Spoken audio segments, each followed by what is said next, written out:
27 जून 2025 को रात में जलगांव शहर के गोविंदा रिक्शा स्टॉप पर खड़ी महिंद्रा पिकअप गाड़ी का दरवाजा तोड़कर उसमें से कुल 4,02,000 रुपये की सिगरेट चोरी हो गई थी।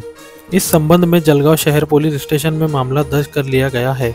लोकल क्राइम ब्रांच एलसीबी की टीम में पुलिस उप निरीक्षक शरद बागल, प्रवीण भालेराव, मुरलीधर धनगर, सिद्धेश्वर डापकर और महेश सोमवंशी शामिल थे। उन्होंने घटनास्थल पर लगे सीसीटीवी कैमरों के फुटेज और तकनीकी विश्लेषण से मिली जानकारी के आधार पर 28 वर्षीय सागर राजू घोड़के निवासी पुणे का पता लगाया। तकनीकी विश्लेषण के आधार पर सांगवी पुलिस स्टेशन से पिंपरी चिंचवड़ से पुणे तक पीछा करते हुए उसे पुणे से हिरासत में लिया गया। जब उससे चोरी और उसके साथियों के बारे में पूछताछ की गई तो उसने बताया कि उसके साथ 25 वर्षीय अभिजीत उर्फ कुबड़िया विटकर निवासी पुणे, 23 वर्षीय काशिद अंसारी निवासी पुणे और 23 वर्षीय आकाश उर्फ बंटी राजपूत निवासी पुणे ने मिलकर ये चोरी की थी।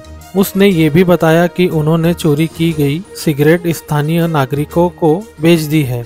उनकी तलाशी लेने पर उनके पास सिगरेट बेचने से मिले कुल 3 लाख रुपये नकद पाए गए, जिन्हें अपराध के संबंध में जब्त कर लिया गया है। ऐसी जानकारी शुक्रवार को हुई पत्रकार परिषद में पुलिस अधीक्षक डॉक्टर महेश्वर रेड्डी ने दी है। जकी अहमद, खानदेश टाइम न्यूज, जलगांव।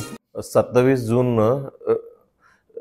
रोजी जलगाव शहरामध्ये गोविंदा ऑटो रिक्षा जवळ एका पिकअप गाडीमधून काही सिगरेटचं पॅकेट्स चोरी करण्यात आलं होतं। ही सर्व सिगरेट पॅकेटचं चोरीचा किंमत होता 4,02,000 रुपये। त्याच्या अनुषंगाने गुन्हा दाखल झाल्यानंतर सीसीटीव्ही आणि आणखीन तांत्रिक तपासामध्ये पुण्याचे रहिवासी असलेल्या 4 लोकांना निष्पन्न करण्यात आलेलं आहे। हे 4ही आरोपींकडनं ही ऑलरेडी जे चोरी केलेले सिगरेट त्यांनी विकलेले होते। मग त्यांच्याकडनं आम्ही 3 लाख रुपये पैसे जप्त करण्यात आलेले आहे। 4 लाखापैकी 3 लाख रुपये आम्ही जप्त केलं। जे 4ही आरोपींचं नाव आहे सागर राजू घोड़के, पहिला आरोपी आहे। दुसरा आरोपींचं नाव आहे अभिजीत उर्फ कुबड़िया विटकर। तिसरा आरोपींचं नाव आहे काशिद अलीमुद्दीन अंसारी। चौथा आरोपींचं नाव आहे आकाश उर्फ बंटी राजपूत। असं 4 आरोपी आहे। 4 आरोपींपैकी 3 आरोपींना आम्ही अटक करण्यात आलेलं आहे।